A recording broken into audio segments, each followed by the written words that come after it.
Hoy día vamos a continuar con lo que estábamos viendo de reactivo limitante, la segunda parte.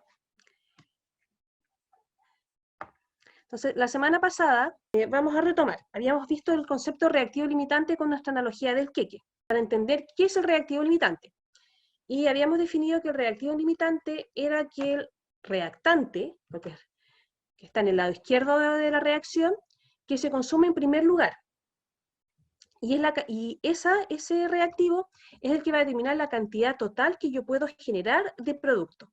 ¿Cuánto producto se puede formar en esa reacción? Por tanto, ¿cómo puedo yo detectar cuál es el reactivo limitante? Va a ser aquel que genere la menor cantidad de producto, a través de los cálculos que yo haga. Aquel que genere la menor cantidad de producto inmediatamente me está indicando, esa sustancia, ese reactante es el reactivo limitante. Y como es el limitante, una vez que este reactivo se consume completamente, la reacción se detiene, porque ya no tengo más sustancias para seguir generando producto. Entonces el que determina cuánto producto se puede generar y hasta dónde llega la reacción. Una vez que se ocupa todo el reactivo limitante, la reacción se detiene. Entonces nosotros la semana pasada trabajamos con esta reacción química. Y habíamos mencionado que es sumamente importante para poder determinar el reactivo limitante el balanceo de la reacción, la parte estequiométrica. ¿Y por qué es tan importante? Porque la estequiometría, los coeficientes estequiométricos que yo le asigno a la reacción, son los que me van a definir las relaciones ideales entre reactantes y productos. ¿Cuánto producto voy a generar idealmente y cuánto reactante necesito para generar ese producto idealmente? Y ahí es donde entran en juego los coeficientes estequiométricos. Por tanto, es sumamente importante hacer un buen balanceo de la reacción, porque con esto vamos a trabajar ahora. Entonces, si están mal balanceadas, están mal asignados los coeficientes estequiométricos, todos los cálculos que hagamos a partir de ellos van a estar con errores de arrastre. Y a partir de estos coeficientes estequiométricos, revisamos las relaciones ideales para los distintos reactantes. Entonces, habíamos visto para el primer reactante, que es el amoníaco, el NH3, que idealmente, para producir 4 moles de NO2, que es el primer producto, yo ocupo 4 moles de amoníaco, de NH3. Y para producir 6 moles de agua, que es el segundo producto, yo idealmente necesito 4 moles de NH3, de amoníaco. Esa era la relación ideal, que como les decía, sale desde el balanceo, porque lo que colocamos acá como número en los moles son los coeficientes estequiométricos que asignamos en la reacción. Y para el oxígeno, que es el que está en la parte derecha, para producir 4 moles de NO2, yo necesito idealmente 7 moles de oxígeno. Y para producir 6 moles del segundo producto, que es el agua, yo idealmente necesito 7 moles de oxígeno.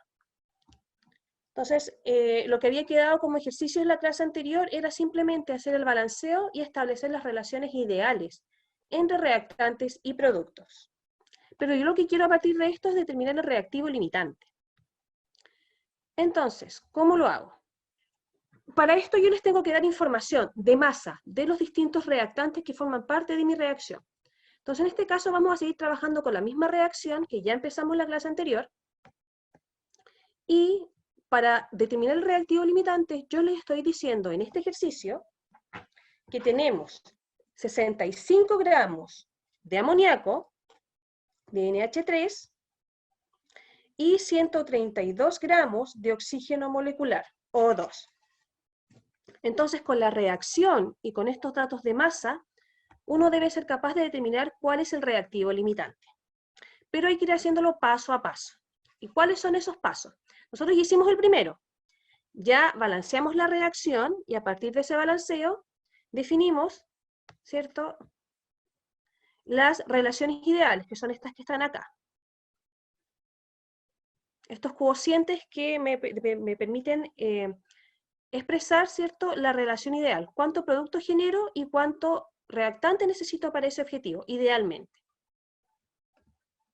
Entonces ahora vamos a ver la segunda parte, que es trabajar con estas masas que me entrega el ejercicio. Entonces, por esta misma razón, los ejercicios que van anexados en la guía de hoy son exactamente los mismos de la semana pasada, pero yo les agregué los valores de masa, para que puedan hacer la continuidad del ejercicio. Entonces, para poder hacer esto, nosotros las proporciones ideales, como nos dimos cuenta, están en relación, en cuanto a moles. Aquí están moles de producto, moles de reactante. Entonces, para yo poder determinar el reactivo limitante, necesito trabajar con moles. Pero aquí me están dando masa de reactantes. Entonces, lo primero que debo hacer para poder determinar el reactivo limitante es transformar estas masas que me está dando el ejercicio a moles de reactantes,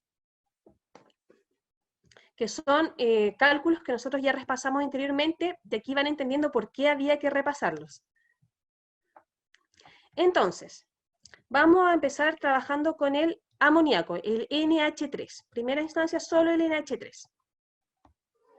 Entonces, para poder determinar los moles de NH3, lo primero que debemos hacer es calcular la masa de la molécula que estoy trabajando, o sea, la masa del NH3.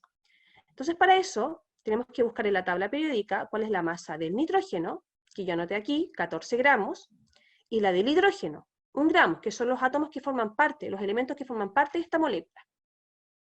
Entonces, para calcular la masa molecular, que también lo repasamos, por eso también era importante repasar esta parte, el nitrógeno no tiene subíndice. Cuando no tiene subíndice, este es igual a 1. Por tanto, su masa molecular, su masa atómica se multiplica por 1. Y el hidrógeno tiene subíndice 3, por tanto su masa se multiplica por 3. Entonces, el nitrógeno aporta con 14 gramos y el hidrógeno con 3 gramos al multiplicarse por 3. Sumamos estos valores, ¿cierto? Los sumamos y vamos a obtener el valor de la masa de la molécula. La masa del NH3 es igual a 17 gramos mol. Tenemos la masa de la molécula, pero ahora necesitamos transformar la masa, esta masa que me dio el ejercicio, los 65 gramos, a moles de NH3. ¿Cómo lo hacemos? De aquí en adelante. Esa masa que me está entregando el ejercicio, la divido por la masa del elemento que estoy trabajando. Los 65 gramos se van a dividir por los 17 gramos mol que yo determiné de la molécula. ¿A qué es igual eso? ¿Cuántos moles de NH3 tengo? Porque la masa total dividida por la masa de la molécula me transforma la masa a moles. 3,82 moles. Porque los gramos se van. Y me queda la respuesta en moles. Moles de NH3. Porque esa es la molécula que estamos trabajando. Nos da que 65 dividido por los 17 gramos nos da 3,82 moles de NH3. Tengo los moles de NH3. Entonces, esto es como para compararlo con la analogía del queque. En la reacción ideal yo tengo 4 moles de NH3, pero en mi laboratorio yo no tengo los 4 moles, tengo solamente 3,82.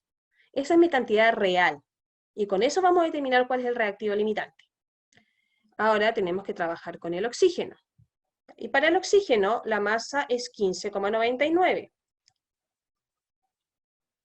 Y la fórmula química del oxígeno es, en la reacción, es O2. Entonces va a ser 15,99 por 2. ¿Cuánto da eso? Perfecto, 31,98. Y aquí le voy a poner la unidad, gramos mol, porque todo lo que calculemos a partir de la tabla es gramos mol. Esa es la masa del oxígeno. El ejercicio me daba 132 gramos de oxígeno. Entonces, esa cantidad la tengo que dividir por el valor de la masa de la molécula.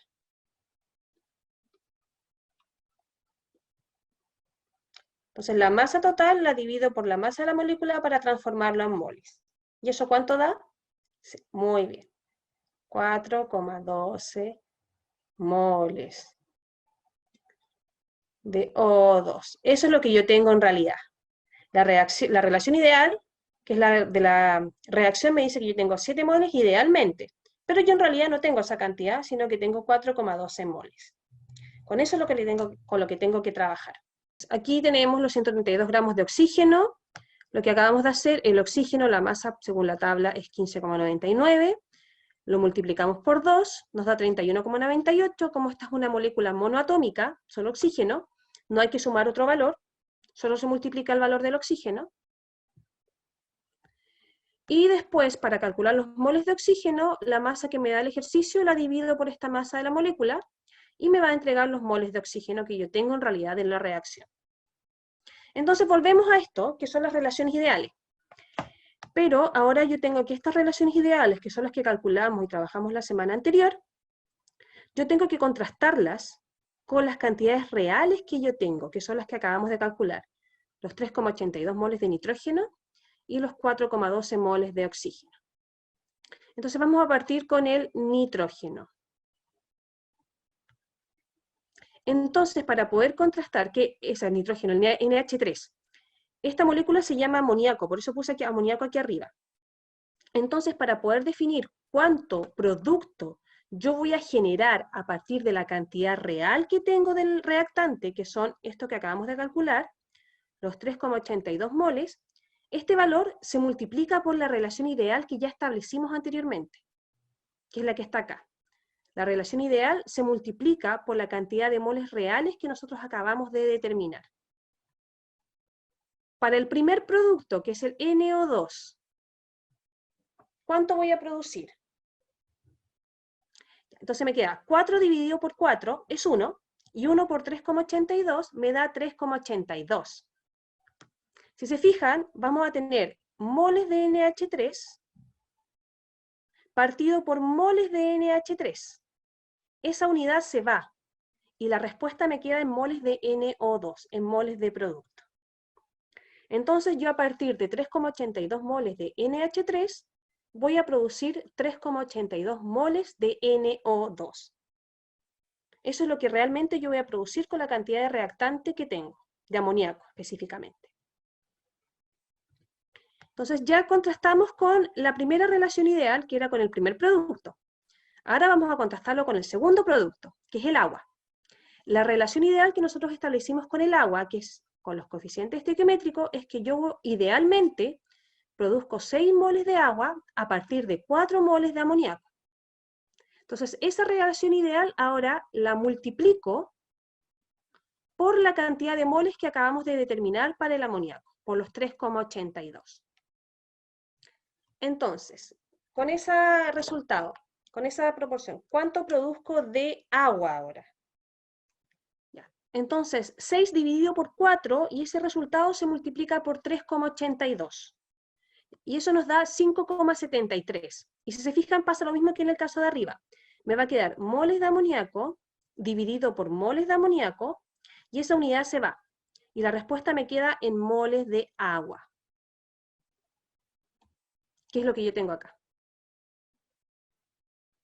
Entonces, aquí está la respuesta. 3,82 moles de NO2. Entonces, con la cantidad real que yo tengo de amoníaco, que son 3,82 moles, voy a producir 3,82 moles del primer producto, NO2, y con los 3,82 moles de amoníaco, voy a producir 5,73 moles del segundo producto, que es el agua. Y queda en moles de producto la respuesta, porque los moles de amoníaco se eliminan entre sí como unidad. Entonces, con esto tenemos las cantidades reales de reactante, del primer reactante, y cuál es la cantidad real que yo voy a poder generar de producto a partir de esa cantidad. Pero tenemos solamente el primer reactante, nos falta el oxígeno. Entonces ahora vamos a trabajar con el oxígeno.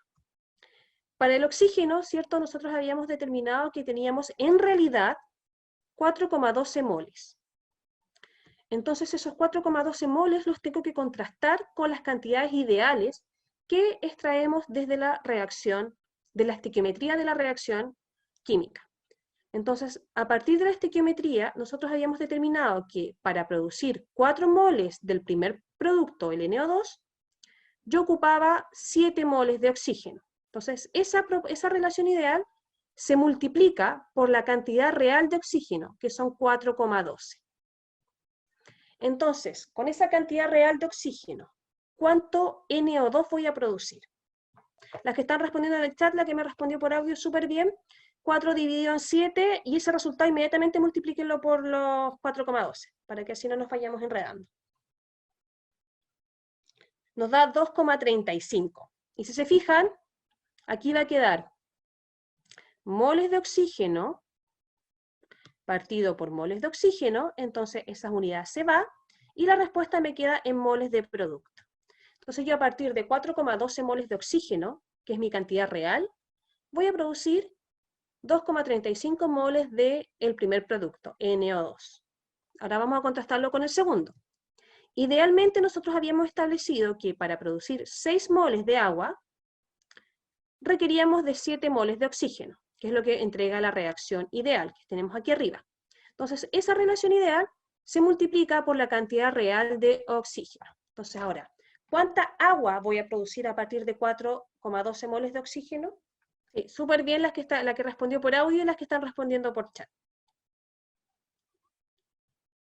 Entonces me da 3,53 moles. Y ocurre lo mismo. Moles de oxígeno partido por moles de oxígeno, se elimina esa unidad y la respuesta me queda en moles de producto, moles de agua. Entonces, yo a partir de los 4,12 moles de oxígeno que tengo en realidad en mi laboratorio, voy a ser capaz de producir 2,35 moles del primer producto, NO2, y voy a ser capaz de producir 3,53 moles del segundo producto, que es el agua. Entonces ahora ya tengo, con las cantidades reales que dispongo del primer reactante y del segundo reactante, cuál es la cantidad de producto que esos dos reactantes me permiten producir en mi laboratorio. Y los tenemos acá. Con los 3,82 moles de amoníaco, produzco 3,82 moles del primer producto y 5,73 moles del segundo. Y con los 4,12 moles de oxígeno, produzco 2,35 moles del primer producto y 3,53 moles del segundo producto. Con esta información, ¿cuál es el reactivo limitante? ¿El NH3 o el O2? Con la definición que revisamos al principio. Exactamente, en este caso, el reactivo limitante es el oxígeno, porque es el que, a partir de sus cantidades reales, determina la menor producción de productos. Entonces, el oxígeno es el que definimos como el reactivo limitante, y el amoníaco se transforma automáticamente en el reactivo en exceso. ¿Y eso qué significa? Que, como es el reactivo en exceso, parte del amoníaco va a ser utilizado para la generación de estos productos, pero hay una parte del amoníaco que me va a sobrar, que no se va a utilizar. Por eso es un reactivo en exceso. El reactivo limitante, como dijimos anteriormente, se ocupa en su totalidad. Y cuando termina de ocuparse, la reacción cesa. Entonces aquí no tenemos sobrantes del reactivo limitante. Vamos a tener sobrantes o sustancias sin reaccionar solo en el reactivo en exceso. El reactivo limitante siempre se ocupa en su totalidad. ¿Por qué el oxígeno? Me están preguntando. El reactivo limitante es el que genera la menor cantidad de producto. Entonces, si volvemos a la diapositiva de atrás, ¿cierto? El NH3, que es el primer reactante, te produce 3,82 moles del primer producto y 5,73 del segundo. Y si lo comparo con el oxígeno te produce 2,35. Te produce menos cantidad del primer producto que el NH3 y te produce 3,53 moles de agua. También es menor a la cantidad que produce el NH3. Por eso el oxígeno es el reactivo limitante, porque es el que genera la menor cantidad de producto.